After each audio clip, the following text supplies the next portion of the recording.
Bom dia, gente. Então, a gente vai começar mais uma aula dessa rotinas básicas das agências transfusionais. A aula de hoje é rotina básica por paciente.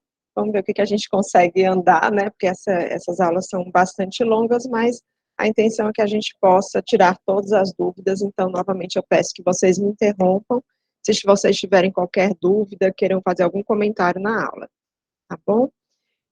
Lembrando que quando a gente recebeu a requisição de transfusão, checou todos os dados, a gente foi lá no SBS para checar se o paciente já tinha algum registro com anticorpo ou discrepância, para definir quais as amostras que deveriam ser coletadas. E depois que a gente coleta essa amostra, a gente volta para a agência transfusional, né? Lembrando que se a amostra for coletada pela unidade assistencial, ela tem que ter o mesmo padrão de identificação obrigatória pela portaria, que a gente relembrou na última aula, e nós devemos tentar o mais rápido possível agilizar a rotina daquele paciente, porque nós nunca saberemos, né, quando a gente recebe uma amostra na mão, se o paciente vai permanecer estável, se for ainda um paciente estável, e se ele vai ter alguma complicação nos testes pré-transicionais. Então, a amostra chegou, a primeira coisa, centrifugar a amostra, conforme a validação da centrífuga, geralmente entre 5 e 10 minutos. Enquanto a amostra está sendo centrifugada, a gente vai checar novamente o SBS, para ver se a gente não deixou passar alguma coisa, preferencialmente por duas pessoas, mas muitas agências transicionais não têm duas pessoas, então ela vai checar, aquela mesma pessoa que checou inicialmente, vai checar agora de novo. Confirmando novamente como que deve ser a rotina da checagem no SBS. Eu nunca posso, na hora de estar inserindo os dados para descobrir se o paciente tem alguma pessoa física, colocar mais do que um identificador por vez. O que é um identificador? É o nome, ou a data de Bom dia a nascimento, todos. ou o nome da mãe. Bom dia, alguma dúvida? Pronto. E aí eu coloco o nome completo, ou a data de nascimento, ou o nome da mãe, faço as 3 vezes, faço 3 checagens diferentes no mínimo, para tentar descobrir se meu paciente existe ou não existe no SBS, e se ele tem alguma duplicidade, né? Lembrando novamente que se eu encontro um paciente que provavelmente é o mesmo paciente, com várias pessoas físicas, com duas ou mais pessoas físicas, isso tem que ser passado para o coordenador, ou quando não tem um coordenador, até mesmo diretamente para a TI, que ela vai orientar como deve ser feita a solicitação da unificação de pessoa física, tá? Lembrando que essa unificação de pessoa física é um trabalho complexo e extremamente arriscado, perigoso, tá, gente? Então, na hora que a gente vai unificar uma pessoa física, a gente precisa ter certeza que todos os dados são referentes ao mesmo paciente. Então, a gente vai ter que, às vezes, ter um trabalhinho a mais, de ligar para o serviço que transfundiu o paciente, criou a pessoa física, pedir para olharem no prontuário, se o paciente não estiver mais internado lá, provavelmente não, porque vocês estão atendendo o serviço de vocês, e mandarem evidências. O que é uma evidência? É uma foto de uma identidade, é o print da tela do computador, onde eu tenho o registro no prontuário do sistema daquele paciente em outro serviço, para que na hora que o médico, que isso, essa unificação é sempre autorizada pelo médico, na hora que o médico do EMOS autorizar, receber a solicitação de unificação, que a gente possa pedir que a unificação seja realizada de forma segura, tá? Eu tenho 3 pessoas físicas que eu acho que podem ser referentes ao meu paciente. Eu não vou parar na primeira só porque a primeira está completa, tá, gente? Eu vou verificar todas. Por quê? Porque, infelizmente, nós temos várias duplicidades ainda, apesar de todo o esforço de unificação, e nós podemos ter uma fenotipagem numa primeira pessoa física e uma segunda pessoa física só com anticorpo. E aí a gente olha aquela pessoa física, vê a fenotipagem, fala, tá tudo tranquilo, e não checa a pessoa física que tem anticorpo. Então a gente não pode, de forma alguma, checar apenas uma pessoa física, porque eu posso ter dados complementares em pessoas físicas diferentes. Eu tenho informações diferentes em pessoas físicas. O que eu vou fazer? Na dúvida, sempre ligue para o EMOSSE, certo? E a gente provavelmente vai orientar para vocês e considere o pior cenário sempre, que é o anticorpo, né?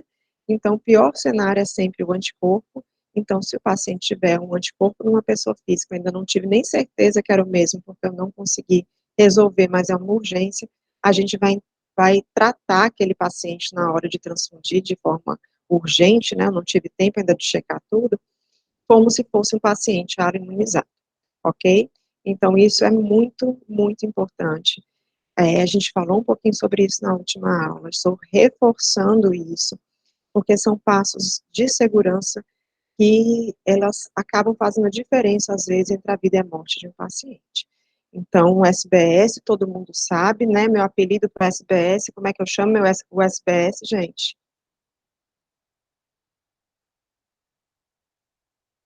O SBS é nosso, quem lembra? Melhor amigo. Melhor amigo, muito bem. Então, o SBS é nosso melhor amigo. Então, a gente vai sempre falar com ele para não ter problema, não termos nenhuma dúvida na hora do que fazer. E se a dúvida surgir porque nosso melhor amigo está um pouquinho confuso, a gente vai ligar para o Emoce para saber como a gente deve proceder, tá bom? E aí, o que que eu preciso na hora que a amostra chega? Eu preciso tentar identificar se tem alguma coisa errada, né, no meu teste pré-transfusional para agilizar a vida do meu paciente. O que que a gente pode encontrar de errado no teste pré-transfusional, gente? Quais são os problemas pré-transfusionais que podem nos levar a atrasar uma transfusão? Quem lembra?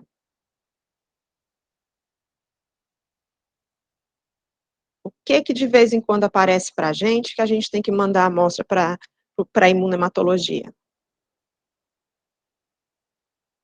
Vocês acham que quando a gente encontra uma PAI positiva, a gente prossegue normalmente na agência transfusional ou essa amostra tem que ser enviada? Eita, mas vocês estão calados hoje. Então, Enviar a amostra. muito bem. Então, toda vez que a gente tem qualquer alteração nos meus testes pré-transfusionais, eu preciso enviar para o Emoce. Isso significa um atraso no atendimento de qualquer que seja o paciente, por mais simples que seja o anticorpo. Então, quanto mais cedo nós recebermos essa amostra e fizermos esses testes básicos, mais rápido eu vou poder atender o paciente.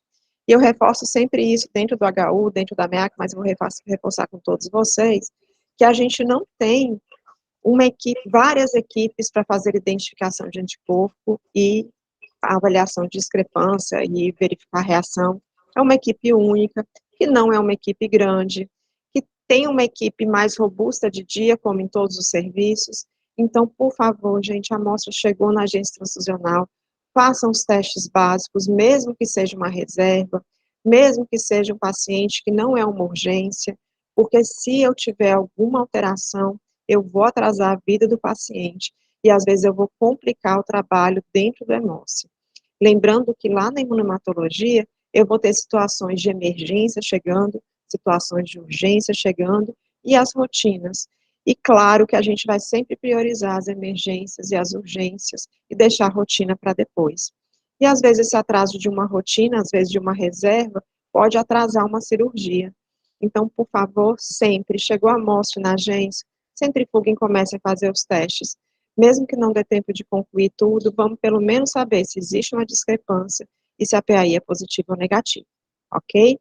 Toda essa rotina pré-transfusional que a gente faz na agência transfusional, ela tem como objetivo tentar demonstrar reações entre o antígeno, então o antígeno a gente vai lembrar que é sempre hemácia, e anticorpo que está lá no plasma, né, do paciente, ou um anticorpo reagente, in vitro, para prevenir reações in vivo.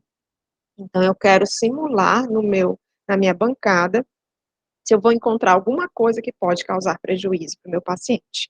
Certinho?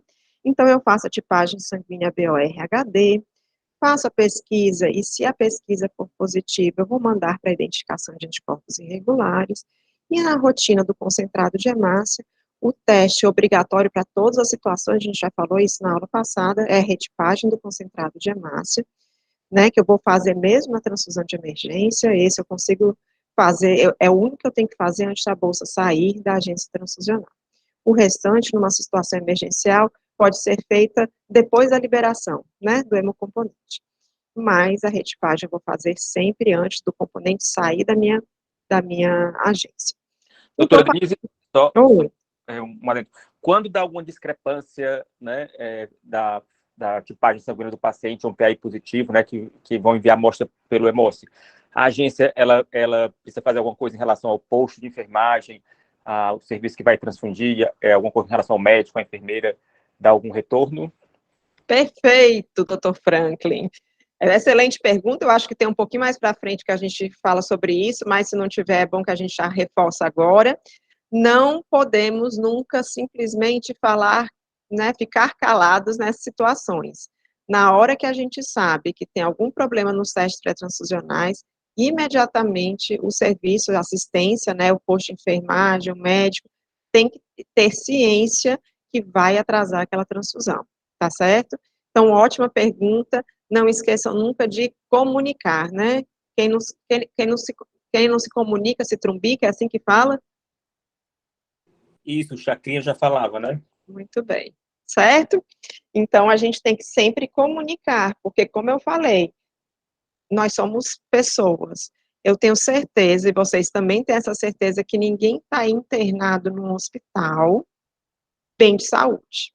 Vocês conhecem alguém internado em algum hospital bem de saúde? Não, né? Nem eu. E aí, se as pessoas estão internadas, elas não estão bem. E esses quadros clínicos, eles podem se agravar de uma hora para outra. Então, o paciente estável não significa que eu posso simplesmente deixar de lado, porque ele pode instabilizar a qualquer momento, tá? E eu queria sempre reforçar isso, gente. O fato de o paciente estar estável agora não significa que ele vai estar estável depois. E aí, eu tenho que saber como fazer meus testes e como interpretá-los. E aí, quando a gente faz nosso ABO em qualquer lugar, né, aqui no Ceará, para avaliação de pacientes, nós fazemos nosso ABO e nosso RHD sempre em tubo, não é verdade, gente? E quando a gente faz essa tipagem, é importante que a gente saiba, primeiro, que a mão que balança o berço é uma mão muito perigosa, né? Lembram? Então, a mão que balança o tubo também é, certo? Como que eu devo fazer a interpretação de um teste pré-transfusional, de um ABO, de um RH, de uma prova de compatibilidade em tubo, que a gente agora faz também sempre junto com a cartela? Eu tenho que fazer uma leitura com a mão de anjo, certo? Uma mão leve, nada de se animar. E aí eu vou falar 20 vezes a mesma coisa. Gente, se vocês balançarem, agitarem um tubo, uma aglutinação menor ou igual a 2 cruzes, vai desaparecer. A aglutinação desaparece, não tem jeito. Toda reação antígeno-anticorpo é uma reação frágil, certo? E aí eu tenho reações frágeis um pouquinho mais fortes, que são as 4, 3 cruzes, mas eu tenho reações mais frágeis mesmo, em que se eu balançar, se eu agitar um pouquinho mais o tubo, a reação vai desaparecer. Então, muito cuidado, gente, muito cuidado. Uma das coisas que a gente tem visto com mais frequência é uma mão pesada dando respostas erradas para o paciente. Inclusive, nós tivemos uma incompatibilidade ABO numa agência de excelência, porque não perceberam que era uma aglutinação fraca e transfundiram o paciente de forma errada, tá? Por favor, muito cuidado. Então, como que eu devo agitar no tubo? Eu pinguei, lembrando que no tubo eu pingo sempre o clarinho antes, né? Então, sempre o reagente anti-A, anti-B, anti-D, o controle, ou o plasma do meu paciente, antes de pingar a hemácia. Quem sabe me dizer por que no tubo eu sempre pingo o soro antes da hemácia?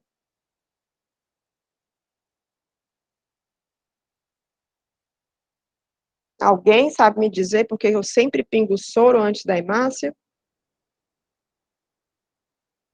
No tubo, o soro deve ser pingado. Como no tubo não tem interação, eu acho que é porque você visualiza melhor se colocou o reagente ou não.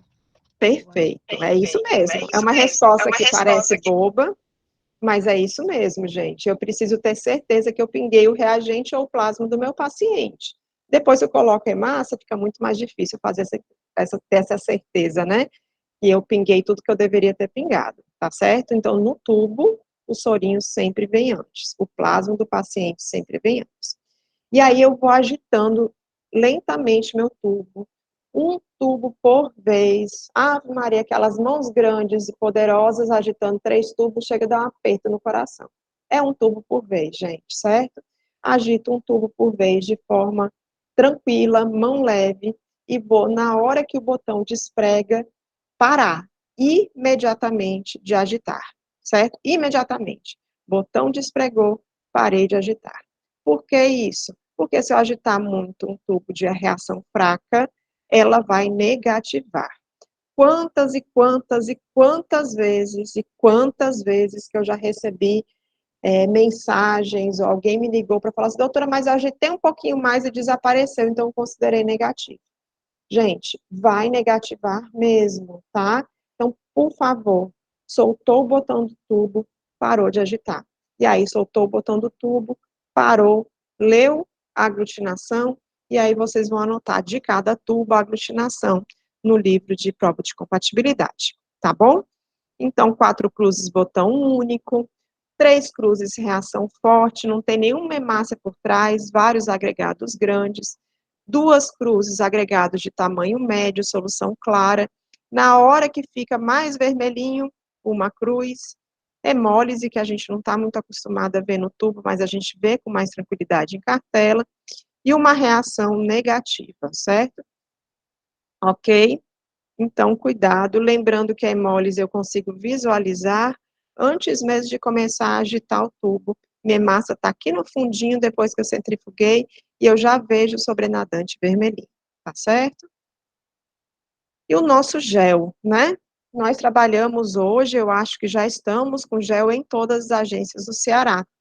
Então, quando eu penso em gel, eu penso que o gel é como se fosse uma peneira. Se eu tenho agregado, tudo fica em cima, a peneira não deixa passar. E se eu não tenho nada grudado, vai lá para baixo. Não é assim que a gente faz quando a gente vai peneirar alguma coisa em casa?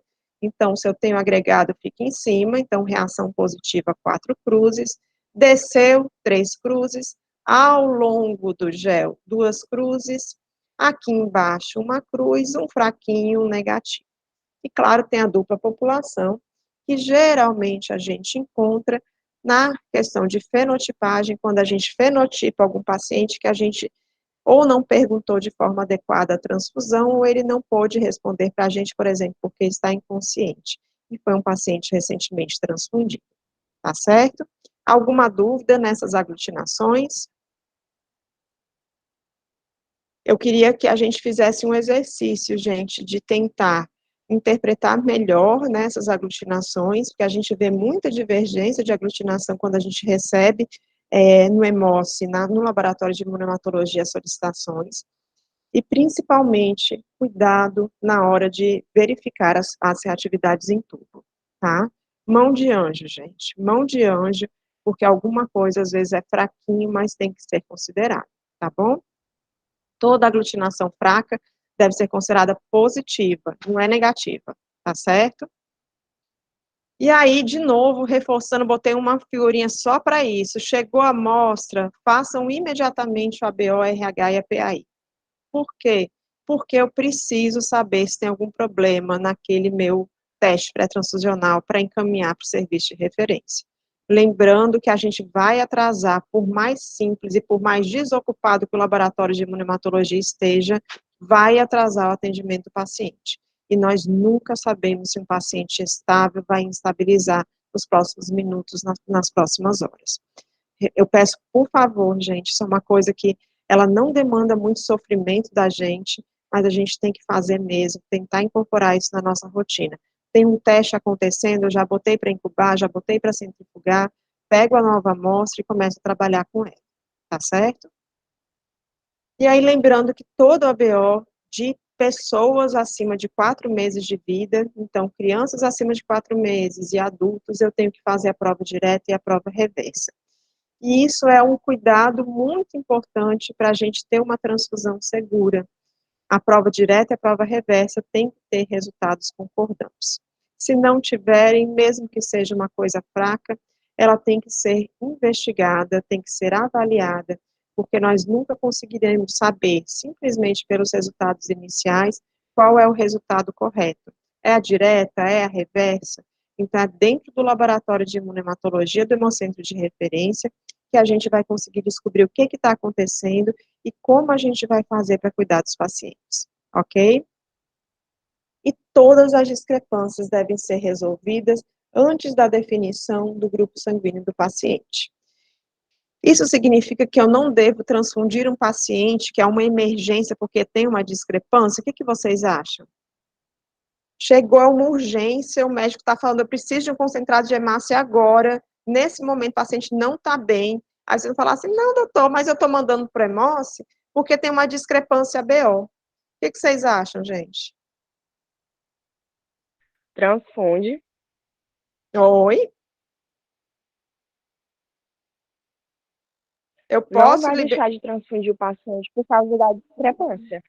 O que eu faço? Que tipo de concentrado de hemácia eu transfundo?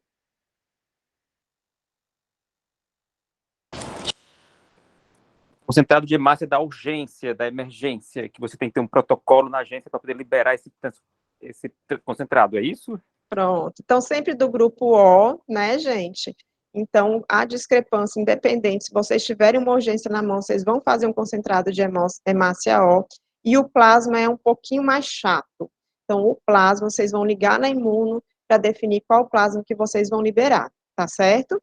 Mas o concentrado de hemácia vai ser do grupo O. E aí, positiva, negativa, a depender do RH, porque a gente hoje agora está falando só do ABO, tá bom? E aí é uma emergência, o doutor Frank lembrou, a gente tem concentrados de hemácia separados, O positivo e O negativo, e vão ser deles que a gente vai utilizar, a depender do RH que a gente encontrou, ok? E nós, de vez em quando, encontramos tipagens de RHD menor ou igual a 2 cruzes. Ou, nesse momento, como a gente trabalha com fenotipagem, de fenotipagem RH e KEL, a gente pode ter discrepância entre o resultado do tubo e o resultado do gel. Não é isso? De vez em quando acontece. Quando acontecer isso, vocês vão coletar uma amostra de EDTA, de tubinho tampa roxa, mandar para o Hemócio Fortaleza, né? Então, vocês vão mandar para o Hemocentro Regional, o Hemocentro Regional vai mandar para a gente, lembrando de colocar no formulário D fraco, ou divergência de RHD, tá, gente? Entre cartela e tubo, para a gente saber o que a gente vai fazer. E aí, em relação à genotipagem, porque não é simplesmente genotipagem e vai para lá. Então, a gente tem que saber por que vocês estão enviando. E qual é o concentrado de hemácia que eu vou transfundir? Eu tinha essa aula há alguns anos, falando, faça em mulheres, em idade fértil, não sei o quê. Eu acho que a gente tem que evoluir, né? Então, de vez em quando eu estou mudando, inclusive, meus próprios conceitos, e a decisão tem que ser personalizada, tá? Como é que a gente personaliza essa decisão? Ela é uma decisão que vai ser sempre do médico da imunematologia, tá, gente? E os médicos da imunematologia vão decidir a partir da fenotipagem do paciente, do sexo do paciente, do diagnóstico, para tentar dizer o que é melhor para fazer naquele momento, tá certo? Combinado? Então, não passem aperto, não queiram sofrer pela decisão, ter um médico de sobreaviso na imunematologia para poder tirar as dúvidas e poder ajudar nas decisões, nessas decisões difíceis, que até para o médico é difícil, mas a gente pelo menos tem um pouquinho mais de experiência nessas decisões, e aí a gente consegue definir melhor como transfundir o paciente. E aí, lembrando de sempre perguntar para os nossos pacientes, quando a gente recebe as amostras, se tiveram transfusão em algum momento, se tiveram reação, mas principalmente se tiveram transfusão de concentrado de hemácia nos últimos 3 meses. Por quê? Porque se eu inventar de fazer uma fenotipagem sem perguntar, eu posso estar fenotipando a hemácia que o paciente recebeu de um concentrado de hemácia, de um doador. Então, a informação da transfusão nos últimos 3 meses de hemácias é fundamental para eu ter um resultado de fenotipagem correta, tá? E aí, aqueles pacientes que chegam para a gente que não tem fenotipagem no SBS ainda, que eu confirmei que não teve transfusão de concentrado de hemácia nos últimos 3 meses, com alguns diagnósticos, eu vou mandar para a imunematologia do Hemocentro de referência para fenotipar estendido. Quais são eles? O paciente com mieloma múltiplo, o paciente com doença falciforme, o talassêmico, o paciente com mielodisplasia ou anemia plástica ou aplasia de medula óssea. Nesses casos, no paciente que não teve transfusão nos últimos 3 meses, a gente vai mandar para fazer fenotipagem estendida, ok? Se for outros casos que a gente faz fenotipagem RH e QEL, a gente faz na própria agência. Então, mulheres com menos de 50 anos, e aí eu coloquei meninas aqui para lembrar que todas as meninas acima de 4 meses devem sim ser fenotipadas, tá? Pacientes com doença renal crônica, pacientes com cirrose, pacientes que vão ser submetidos a transplante hepático, outras doenças hematológicas, eles têm que fazer, a gente tem que fazer fenotipagem RH e QEL, e a gente deve transfundir com fenótipo compatível, ok? Mas lembrando de novo, não fenotipem sem perguntar quando foi a última transfusão de hemácias. Eu sei que vocês devem receber, assim como eu recebo, por exemplo, no HU, um paciente que tinha transfundido plaqueta fora, e quando chega para a gente descobre que é um paciente com leucemia. Eu posso transfundir? Esse paciente tomou 3 concentrados de plaqueta já e 10 crios. Eu posso fenotipar esse paciente? O que vocês acham? Chega para a gente e fala, não, tomei sangue sim, tomei uns negocinhos branquinhos lá na UPA, 3 concentrados, 3 plaquetas que me disseram, e aí vem no relatório mais 10 crios. E aí, pode? Pode. Pode, porque o problema da transfusão recente é o concentrado de hemácia, né? Então, lembrar, se teve outro hemocomponente transfundido recente, não tem problema, a gente vai fenotipar.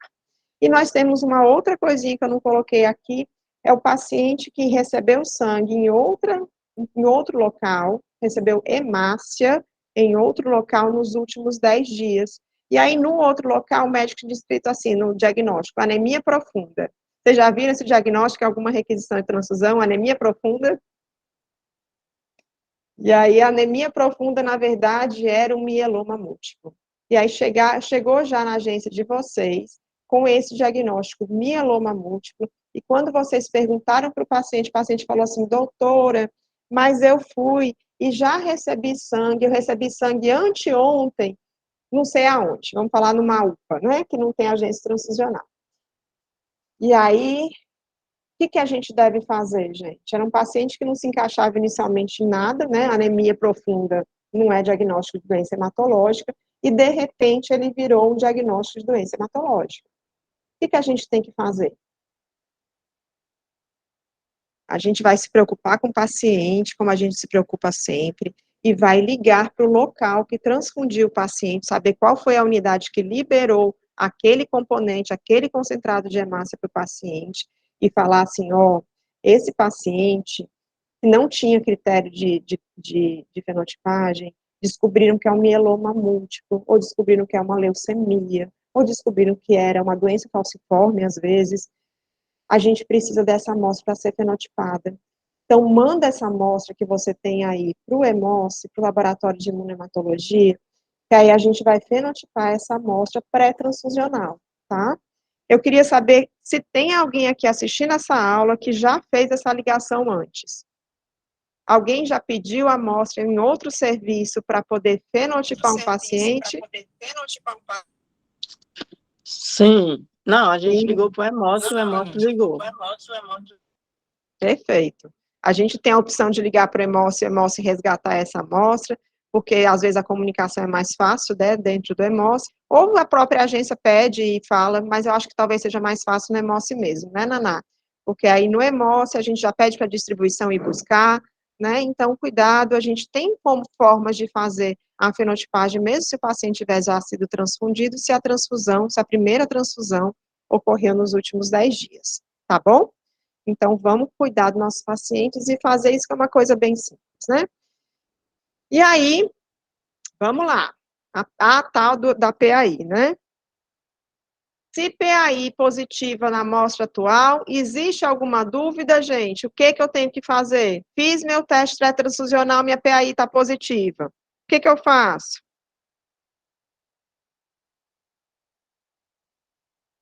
Continua os testes na agência?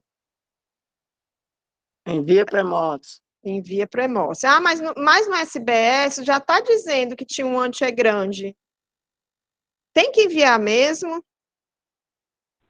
Sim, Sempre. positivo, envia.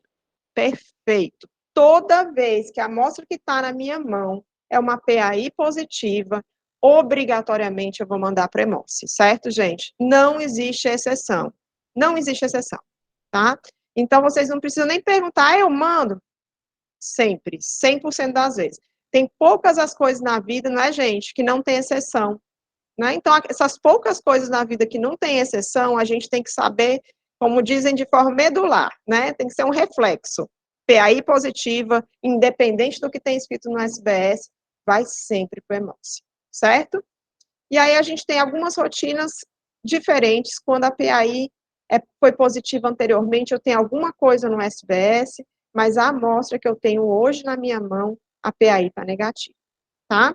Então, eu tenho uma amostra com PAI negativa na minha mão, mas o SBS está falando que eu tenho um anticorpo não identificado, eu devo mandar a amostra para imuno, a não ser que eu tenha na observação para transfusão, informando que não mandem, certo?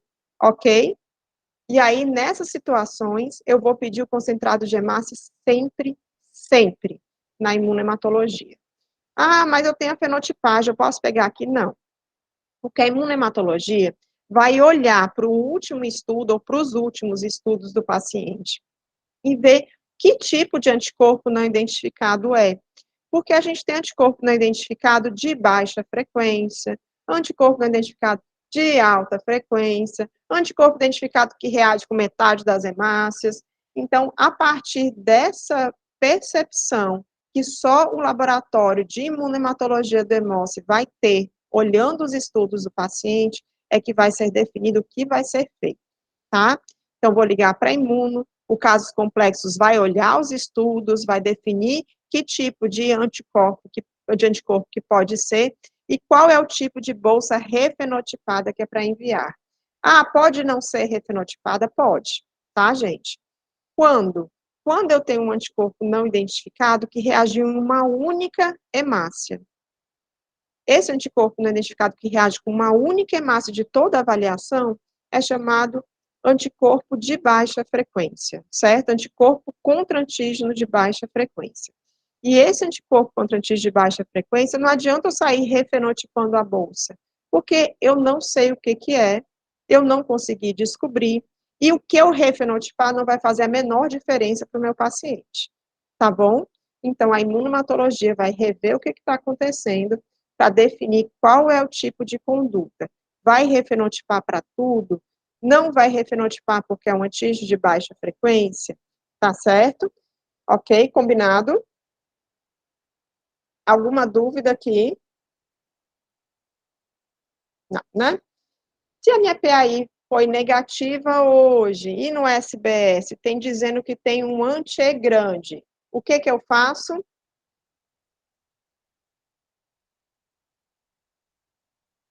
Para quem que eu ligo para pedir bolsa? Ou eu pego só a bolsa na conservadora de hemácia que está lá no rótulo que é grande negativo? Liga para imuno e pede refenotipada. Perfeito, Naná. Toda vez que a gente tem um anticorpo identificado, eu preciso que o laboratório de imunohematologia do Hemócio pegue um concentrado de hemácia na conservadora, da distribuição, verifique a fenotipagem estendida, se está compatível com o do paciente, se a gente tiver essa opção, e refenotipe para o antígeno correspondente ao anticorpo, tá? Alguém entende por que isso é tão importante?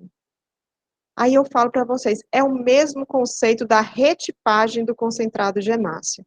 Por que eu retipo o concentrado de hemácia se eu já tenho no rótulo que o concentrado de hemácia é O positivo? Para que eu vou ter esse esforço, gente? Por quê? Porque eu posso ter um conteúdo errado, porque existem pessoas no meio do processo. Então, nós erramos, eu falo isso em toda a aula, na verdade, nós erramos e pode ter um erro envolvido com aquele concentrado de hemácia, que pode ter um conteúdo diferente do que está indicado na etiqueta, no rótulo do concentrado de hemácia. Então, do mesmo jeito que é obrigatória a retipagem antes de eu transfundir um paciente, eu tenho que, no paciente que tem anticorpo, eu checar que aquilo que está escrito no rótulo do hemocomponente é real. Será mesmo que dentro dessa bolsa eu tenho hemácias que são E grande Kel negativo, ou houve algum erro no processo e a bolsa está errada, né? O fenótipo está errado. Pode acontecer. Então, sempre na imuno, sempre com refenotipagem da bolsa, tá? E às vezes a gente vai se deparar, por exemplo, com um paciente com doença falciforme, né? Aí o paciente com doença falciforme tem um fenótipo enorme lá no SBS e eu preciso de uma bolsa com fenotipagem estendida. Ah, eu vou na minha conservadora, vejo se eu tenho algum concentrado de hemácia que respeite a fenotipagem do meu paciente falciforme, e se eu não tiver, eu vou ligar na distribuição e solicitar bolsa com fenótipo estendido. Então, eu só peço na distribuição de um paciente que nunca na vida teve uma PAI positiva, não tem registro no SBS, a minha amostra está com PAI negativa, tá certo, gente? E lembrem-se, não fiquem solicitando o concentrado de hemácia antes de concluir os testes, né? A gente de vez em quando vê isso. Ah, eu vi aqui que é um falciforme, eu já vou pedir hemácia lá no Hemos. Não, eu vou esperar a PAI ficar pronta, para ver se ela é positiva ou negativa, para definir o que eu vou fazer. Porque às vezes no meio do caminho a PAI positivou e eu vou precisar mandar essa amostra para o Hemos. Ok? Combinado? Alguma dúvida aqui? Não? Eu vou passar um pouquinho para frente. Vou tentar para todos os pacientes com doença falciforme, com talassemia, não botei aqui a talassemia, mas a talassemia também entra. Eu vou respeitar a fenotipagem RH e KEL, DUF-A ou DUF-B, KID-A ou KID-B, S grande, S pequeno, sempre que possível. Ah, eu não me lembro como que é para fazer. A gente tem no procedimento. Ah, mas eu não estou conseguindo entrar agora, estou aperreada. A gente tem um médico no sobreaviso da imuno, certo?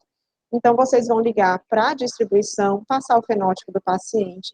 E a distribuição, se tiver qualquer dúvida, pode ligar para o sobreaviso da imuno, ou mesmo conversar com quem está na imunohematologia, para definir qual fenótipo que vai mandar. Ok? Combinado? E aí, eu tenho essa dica de muitos anos atrás. Ela não é tão mais válida quanto era, mas eu não tirei dessa aula, porque o conceito é o mesmo, certo? Antigamente, né, até mais ou menos um ano atrás, a gente fazia o CDE de todos os concentrados de hemácia, né, todas as amostras de doadores que eram RHD negativo. Vocês repararam que o CDE sumiu, né, da etiquetinha? O CDE sumiu do rótulo do componente porque um ano atrás a gente teve que mudar o processo licitatório do doador e tirar o CDE, porque eram poucas empresas que tinham um reagente e isso estava atrapalhando a, a licitação, né? Estava diminuindo a possibilidade de alguns fornecedores participarem. E aí a gente decidiu fazer fenotipagem mesmo, RH e KEL, para todos os doadores RHD negativos também, tá? E a gente vai ter que ter o mesmo cuidado que a gente tinha com o CDE. O CDE era ver se eu tinha, dentro daquele concentrado de hemácia RHD negativo, a presença do C grande e ou E grande, tá? Por que eu me preocupo tanto com C grande e ou E grande? Porque junto com esses antígenos, eu posso ter alguma coisa de D, de RHD, tão pouquinho, que meu teste não conseguiu pegar, tá? Além disso, a maioria dos pacientes que é RH negativo também é C grande, E grande negativo. Então, essas bolsas que têm C grande e ou E grande, que são RHD negativas, devem ser usadas para mulheres acima de 50 anos e homens. E aí não é podem, certo, gente? De novo, é o devem. Por que o devem? Se eu não pegar essa bolsa RHD negativo para usar nas mulheres acima de 50 anos RHD negativos e nos homens RHD negativo, eu vou ter o quê? Eu vou ter essas bolsas o tempo inteiro no estoque, usando as bolsas que são CDE negativo, quer dizer que são C grande, E grande negativas, RHD negativas, para quem não precisa. E aí, quem precisa vai ficar sem. porque a gente faz hemoterapia transfundindo o paciente de hoje, pensando no paciente de amanhã, não é verdade? Então, eu não posso simplesmente achar que eu posso pegar uma bolsa que seja CDS, ser grande, é grande, QEL, RH negativo, para transfundir no homem que é RH negativo, sendo que vai faltar essa bolsa para uma mulher com 20 e poucos anos que vai precisar, às vezes, transfundir e pode imunizar e pode ter uma doença do enxerto contra hospedeiro no futuro, tá? Então, cuidado, nossa hemoterapia, nossa decisão de hoje vai impactar sempre no paciente de amanhã. Então, nós cuidamos não só do paciente que a gente está atendendo agora. E, tá na agonia, precisa transfundir, vai ser ela mesma. Tá? Tem alguém com o microfone ligado, é alguma pergunta? Deixa eu ver se eu consigo desligar. Pronto, já fecharam. E o QEL, né? Existia um mito, né, aqui no Ceará, que eu acho que ainda se perpetua de alguma forma menos intensa, mas ainda existe, que o QEL é um diabo na terra. Quem já ouviu essa história?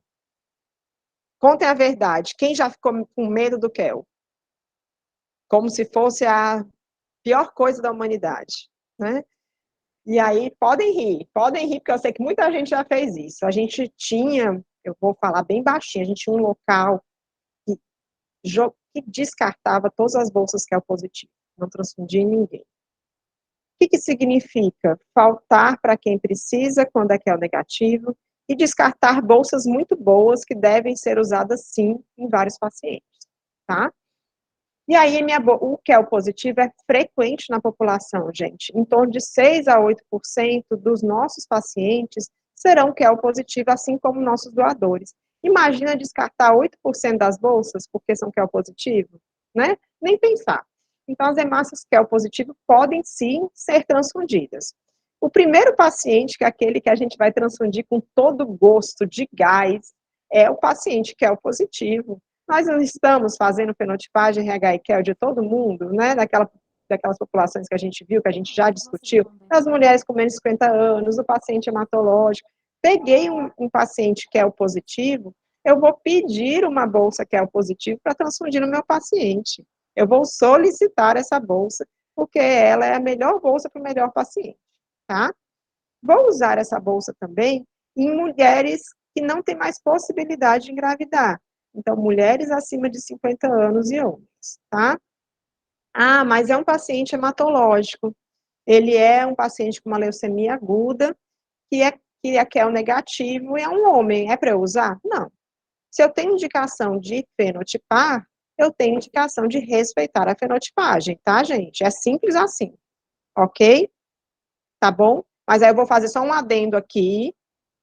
Meu povo, por favor, eu sei que a gente está se acostumando agora de ter fenotipagem em todas as agências. O paciente que é urgente, que é emergente, que é emergência, que está sangrando, ele não é para nem ser fenotipado. Eu peço, na verdade, eu mais do que peço, eu imploro a vocês, não fenotipem um paciente que é emergência, tá?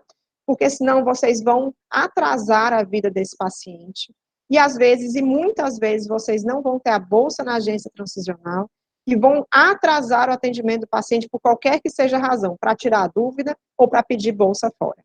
Então, emergência, a gente esquece a fenotipagem.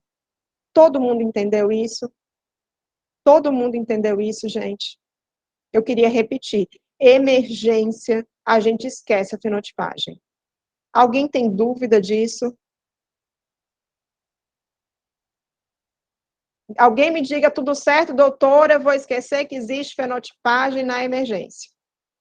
Quem pode me dizer isso para eu dormir tranquila, com o coração leve? Tudo ok, doutora. Ok. Tudo ok, doutora Denise. Mas a gente ainda consulta o SBS, viu, doutora Denise? Vai que tem depois, né? A gente respeita. Depois, posterior. Vou de novo repetir. Emergência, esqueçam a fenotipagem. Emergência, não fenotipe. Emergência, não atrasem o atendimento. Emergência é emergência. Certo? Sim, combinado? Por favor, sim, gente. Senhora. E aí, a compatibilidade ABO. O é doador universal. aprendemos isso no colégio, não foi não, gente? O é o doador universal. Beleza, O é o doador universal. Mas nós temos uma demanda enorme de concentrados de hemácia O para pacientes que não são O. Quem pode me dar um exemplo? São 3 que eu tenho na minha cabeça, talvez existam mais. Quem pode me dar um exemplo de algum momento que eu vou usar O num paciente que eu sei que é A? Ou num paciente X? Vamos lá. Quando é que eu uso O a mais do que os outros concentrados de hemácia? A gente já falou numa situação hoje, né? O Dr. Franklin até comentou. Quando é que eu uso O? Discrepância BO. Discrepância BO. Quando é que eu uso O? Emergências. Numa quando não consigo tipar. emergência. Muito bem. Quando é que eu uso O? No neonato, não é? No recém-nascido eu não uso O. Isso mesmo, recém-nascido. Quando é que eu uso O? Quando o paciente tem anticorpo e não tem o fenótipo no A e no B. Certo? Entenderam, gente? Então, assim, o O, além do paciente O, eu vou ter outros grupos de paciente que vão precisar do concentrado de hemácia O. Por ser emergência, por ser uma discrepância, por ser um paciente imunizado, por ser um neonato. Então, eu vou segurar sempre o grupo O para o O. Eu não vou sair fazendo concentrado de hemácia O em outros grupos, em outras situações. E aí eu peço, repeço, cuidem dos nossos concentrados de hemácia O. Porque do mesmo jeito que eu tenho em torno de 50% de doadores O, eu tenho 50% de pacientes O, certo? Se eu tivesse só transfusões isogrupo, daria certo. Mas eu tenho um neonato A recebendo hemácia O. Eu tenho um imunizado B recebendo hemácia O. Eu tenho a transfusão de emergência recebendo hemácia O. Vocês concordam que essa balança, ela não funciona? Vocês concordam? Imagine se eu começar a transfundir O simplesmente porque é o que está aqui na minha mão, é mais fácil. Então, toda agência transfusional tem que ter O, A, B. E a B talvez não, né? Mas talvez uma ou duas, né? Mas O, A e B, todas as agências transfusionais têm que ter. Todas as agências transfusionais têm que ter. Porque se chegar um paciente B e eu não tiver B, eu vou fazer o quê? Ó, e aí, o que acontece com o meu estoque de concentrado de hemácia O? Acaba. Não consigo manter um estoque seguro. E a gente passou, esse ano, um aperto enorme com concentrado de hemácia O positivo. Eu sei que a agência transfusional nem sente tanto, né? Mas eu fiquei bastante angustiada, porque a gente chegou a ter dia aqui em Fortaleza com menos do que o estoque mínimo necessário para a segurança dos pacientes de Fortaleza e região metropolitana. Então, isso não é brincadeira, a gente tem que lembrar que o paciente que a gente transfunde hoje, a gente tem que pensar nele, mas tem que pensar no paciente de amanhã, ok? Alguma dúvida disso, gente? Não? Então, vamos lá. E aí, nós temos um dos testes pré-transfusionais, que é a prova cruzada. Por que eu faço prova de compatibilidade? Por que eu faço prova cruzada? A principal razão é verificar a compatibilidade ABO do doador e do receptor, tá? Então, eu não vou simplesmente pegar a bolsa na conservadora e mandar, né? A gente tem alguns passos de segurança para a ABO, porque a ABO é o que mais mata, né? Então, eu tipo o meu paciente, mesmo ele tendo tipagem no SBS, eu retipo o meu concentrado de hemácia, mesmo ele tendo a tipagem no rótulo, eu faço a minha prova de compatibilidade em gel, e hoje nós fazemos obrigatoriamente também a prova de compatibilidade em tubo. Então, todo paciente vai ter 2 provas de compatibilidade, em gel e em tubo. Por que nós adicionamos a prova de compatibilidade em tubo para os nossos pacientes? Porque nós precisamos validar os nossos processos, né, por conta da ABB. E uma coisa que a gente não pensou que pudesse acontecer, aconteceu na validação. Nunca passou pela minha cabeça essa possibilidade. Nós tivemos bolsas que eram incompatíveis, compatíveis em gel. Então, era para ter sido incompatível, era um receptor AB, com concentrado de hemácia B. Não é para ser incompatível, gente? Não é? Vocês concordam? Desculpa, gente. Receptor B com concentrado de hemácia AB. Não é para ser incompatível? Falei ao contrário, não foi? É para ser incompatível, não é? Meu paciente B pode receber hemácia AB? Não. Não. E na validação, dois cenários que a gente criou para validar, o meu paciente B, AB, recebeu concentrado de hemácia B, como se fosse, gente, de novo, B, meu paciente B recebeu concentrado de hemácia AB, como se fosse compatível, certo? Então, essa validação nos deixou de cabelo em pé, porque no gel nós não conseguimos evidenciar a incompatibilidade ABO. Então, meu paciente B poderia ter tomado um concentrado de hemácia AB como se fosse a coisa mais normal da humanidade. Então, olha a gravidade de um negócio desse. O que a gente fez? A gente passou, então, a introduzir a prova de compatibilidade em tubo. E esse meu paciente B dava incompatível com o meu concentrado de hemácia AB. Então, a gente conseguiu provar a incompatibilidade em tubo, que não foi provado em gel, tá? Por isso, hoje, nós fazemos 2 provas de compatibilidade, em tubo e em gel, certo? Alguma dúvida? Então, pronto. Primeiro papel da prova cruzada, a verificação da compatibilidade ABO. O segundo papel dela é tentar verificar se existe algum anticorpo que a minha PAI não detectou, mas que vai reagir com a minha bolsa. Lembram que a PAI é uma hemácia comercial que não é perfeita, né? Um conjuntinho de hemácias que não são perfeitas, não tem todos os antígenos que existem no mundo, que a PAI pode ser positiva, pode ser negativa, mesmo se o paciente tiver anticorpo, e às vezes eu vou pegar na prova de compatibilidade, tá? E aí eu vou mostrar já um slide do que a gente vai fazer nessa situação. E lembrando sempre que é em tubo e em gel. Se eu tiver uma PC em tubo incompatível e gel compatível, né? A gente está começando a ter essa rotina recente. Não fazia as 2 provas de compatibilidade. O que eu tenho que fazer? Gente, está todo mundo prestando atenção? Eu preciso que todo mundo preste muita atenção nesse slide, nessa explicação, tá? E se vocês ficarem com qualquer dúvida nessa explicação, vocês vão parar e me perguntar, tá bom? Combinado? Então, PC em tubo incompatível e gel compatível. O que eu faço?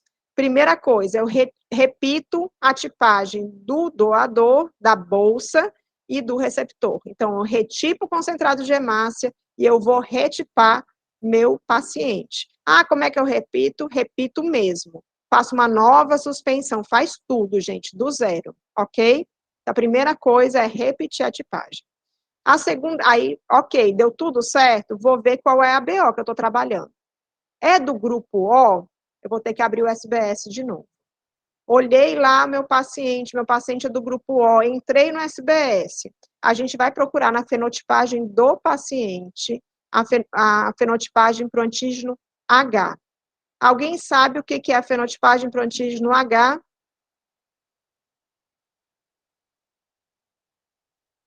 É a avaliação do Bombay, tá, gente? Então, o indivíduo Bombay, ele é H negativo.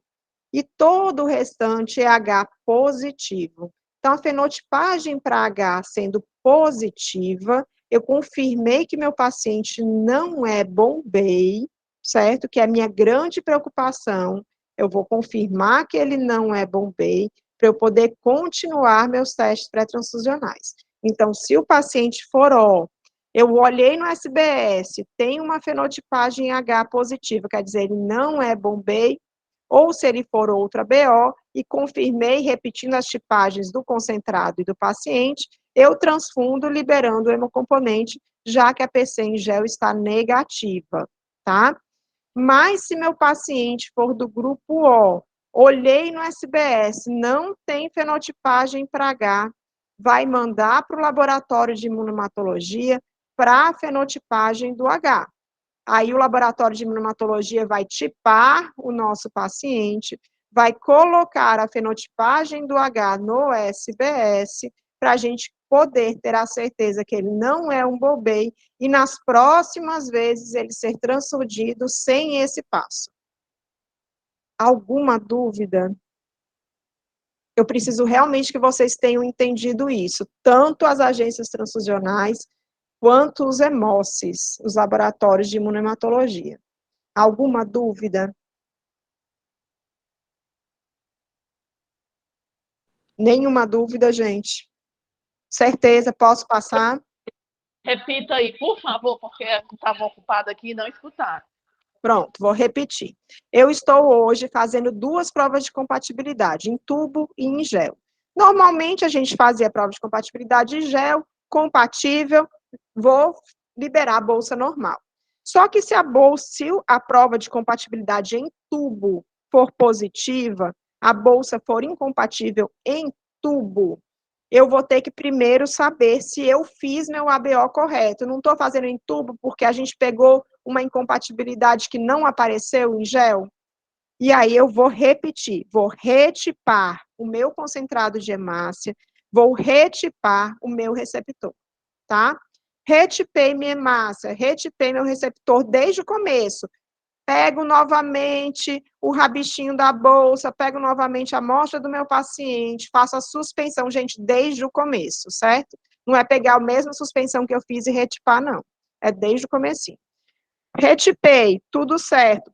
São ABO compatíveis? Qual é o problema? E aí eu vou ver se o grupo do meu paciente é O. O grupo do meu paciente sendo O, eu posso estar incompatível em tubo, porque ele pode ser um Bombay, certo? Ok? Ele pode ser um Bombay.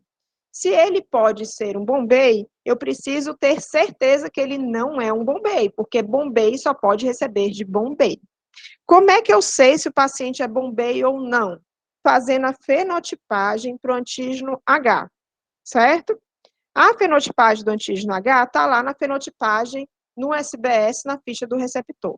Se meu paciente O já tem fenotipagem para o antígeno H, quer dizer, ele já foi avaliado e ele não é um Bombay, e eu já retipei o concentrado de hemácia, já retipei meu paciente, ambos são O, eu vou liberar o hemocomponente, certo? Mas se meu paciente for O, eu entrei na ficha do receptor e não tem a fenotipagem cadastrada para H, eu vou enviar essa amostra para o hemóci, para a imunohematologia, para eu ter certeza que ele não é Bombay. Como é que eu tenho certeza? Fenotipando para H. Tem isso na agência? Não. Isso tem que ser feito no hemóci, no laboratório de imunohematologia. Então, se for O, não tiver o H registrado na fenotipagem da ficha do receptor, eu vou mandar para o laboratório de imunohematologia para ver se o paciente é Bombay, tá? Aí a imunohemato vai avaliar se ele é Bombay, colocar a fenotipagem no SBS, para a próxima pessoa que for transfundir esse paciente, já saber que está tudo certo, ele não é Bombay, posso transfundir normal. Ok? Entenderam? Alguma dúvida, gente? Não, doutora. Não? Tá bom. Isso é novo, a gente vai ter que se adaptar a isso. A gente vai ter que reforçar sempre com as equipes, tá bom? Mas eu queria realmente que aqui não tivesse dúvida nenhuma, porque é um fluxo Doutora relativo. Denise, Oi, só uma dúvida. Aonde diga. a gente encontra no SBS a Na fenotipagem fenotipagem, para onde a H? gente tem as outras fenotipagens, vai aparecer o H também, certo? Mesmo cantinho, na ficha do Certo. receptor. Tá bom? Ok. E lembrando sempre que uma prova de compatibilidade negativa não significa uma transfusão segura, e eu queria reforçar aqui o efeito de dose. Todo mundo já ouviu falar em efeito de dose, eu sei que tem gente fresquinho com isso na memória, mas tem gente que já esqueceu. Eu vou falar de novo o que é o efeito de dose. O efeito de dose é uma característica do anticorpo, que pode não reagir quando a pessoa tiver 2 antígenos diferentes na hemácia do mesmo, né, tipo KID A e KID B. Então, eu tenho um efeito de dose, eu posso ter um anticorpo com efeito de dose, e essa bolsa ser compatível, mesmo se meu doador possuir o alelo KID-A, e mesmo se o meu concentrado de hemácia tiver na sua superfície da hemácia o antígeno KID-A. E aí é uma hemácia que seria KID-A e KID-B positivas, certo? Quando eu tenho dose única, quer dizer, quando metade apenas da hemácia é KID-A e a outra metade é KID-B, o meu anticorpo preguiçoso in vitro pode dar uma reação negativa, uma PAI negativa, uma PC negativa, mesmo que eu tenha um anticorpo lá trabalhoso que pode matar in vivo, tá? Então, anticorpo que não gosta de trabalhar muito na bancada, mas faz um estrago enorme quando eu transfundo errado. Então, o anticorpo com efeito de dose pode levar a PAI negativa, e por isso que as hemácias comerciais são tão trabalhadas para evitar que tenha dose única dos antígenos. Por isso que hoje a gente também consegue ter mais segurança com 3 hemácias, né? Mas eu tenho que ter esse conceito na cabeça para lembrar que eu não posso nunca na vida pegar uma PAI positiva e desconsiderar e sair cruzando bolsa para o paciente, tá? PAI positiva, eu vou mandar obrigatoriamente para estudo, ok? Então, eu esperaria, se eu tivesse um anti-KID-A, que a bolsa reagisse, que a amostra do paciente reagisse com qualquer bolsa que tivesse o KID-A. Mas isso não acontece quando o anticorpo tem efeito de dose. Tá bom? E aí, gente, só para terminar, desculpa que eu atrasei, mas uma PAI negativa e uma PC incompatível, então, eu vou repetir o ABO do paciente, do CH, como a gente viu anteriormente. Vou repetir a PC em outra cartela, porque pode ser uma cartela que está ressecada, dando um falso positivo. E vou, se tudo estiver correto, fazer o teste direto da antiglobulina do concentrado de hemácia. O que é o teste direto da antiglobulina? Como é que a gente... Cumbe direto, perfeito. Então, o cumbe direto do concentrado de hemácia tem que ser feita quando a PAI negativa e a PC for incompatível. Se o cumbe direto do concentrado de hemácia for positivo, o problema é o concentrado de hemácia, vocês concordam? Esse concentrado de hemácia ele não vai ser usado, tá com cumbe direto positivo, eu vou devolver o concentrado de hemácia para o hemócio e simplesmente fazer a prova de compatibilidade com outro concentrado de hemácia. Mas, se o TAD do concentrado de hemácia for negativo, eu vou entender aquela minha prova de compatibilidade como se fosse uma PAI. Certo? Então, o que eu faço quando a minha PAI dá positiva? Envio para o hemócio. Mando para o hemócio. Por quê? Porque pode ser um anticorpo com efeito de dose que a minha PAI não pegou, ou pode ser um outro anticorpo, geralmente anticorpo contra antígeno de baixa frequência, que a minha bolsa tem. Então, eu tenho que mandar as amostras e o concentrado de hemácia para o hemócio, porque às vezes até um concentrado de hemácia é raro, né? Então, a gente tem que olhar com muito cuidado para ele, ok? E eu parei aqui, certo? Alguma dúvida, gente? Alguma dúvida do que eu falei? Foi muito conteúdo nessa aula, né? Eu espero que as partes mais críticas tenham ficado, que vocês não tenham ficado com dúvida. Eu estou à disposição depois para a gente tirar mais dúvidas. Nós vamos continuar com rotinas na semana que vem. Oi, Cris. Doutora Denise, só um esclarecimento. Até hoje, ninguém, na fenotipagem que a gente faz aqui das pacientes, não existe o H na fenotipagem, certo? Vai ser inserido no SBS-SH. É isso? Não, Cris. O H existe no SBS. Não é feito na agência transfusional. Isso, justamente. Se eu tiver sim, uma PC incompatível em porque tubo só abre de um quando paciente se vai fazer, O. certo. Porque o H no SBS só abre quando vai colocar uma fenotipagem estendida. Na verdade, o H abre quando eu pedir para o H abrir. Certo. A gente consegue colocar os antígenos específicos. Então, é feito na imuno. Na hora que a imuno fizer a avaliação do H, ela vai colocar e vai aparecer para a gente do lado da fenotipagem RH e QEL. Certo. Então, a gente pegou o caso de uma PC em gel ok, de uma PC em tubo incompatível, o paciente é O, a gente envia, a imuno vai acrescentar, ver se o paciente é bombeio ou se não é. Ok? Assim, né? Isso, perfeito. E a gente vai olhar para o H para saber se ele é bombeio ou não. Tanto Certo. que a gente não vai mais mandar, não mandamos e não vamos mais mandar a hemáciazinha O para triagem de bombeio para as agências transfusionais. Porque eu já faço a prova de compatibilidade em tubo de todos os ossos. Ok? De todos os pacientes, na verdade, Certo. né? Se isso Tá bom? acontecer, a gente manda 2 EDTA e um soro, Não, só um EDTA. só um EDTA. Só um EDTA. Não precisa.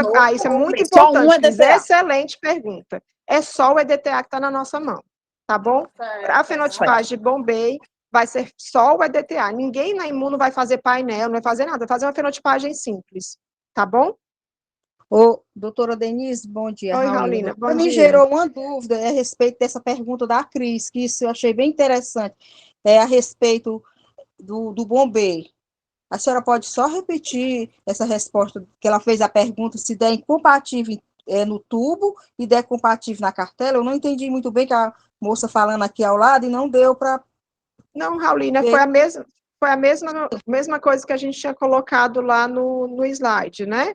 Que aí o Hemossi vai estar fazendo a fenotipagem para H e vai estar mandando. Mas aí a gente não precisa mandar dois ADTAs e um soro.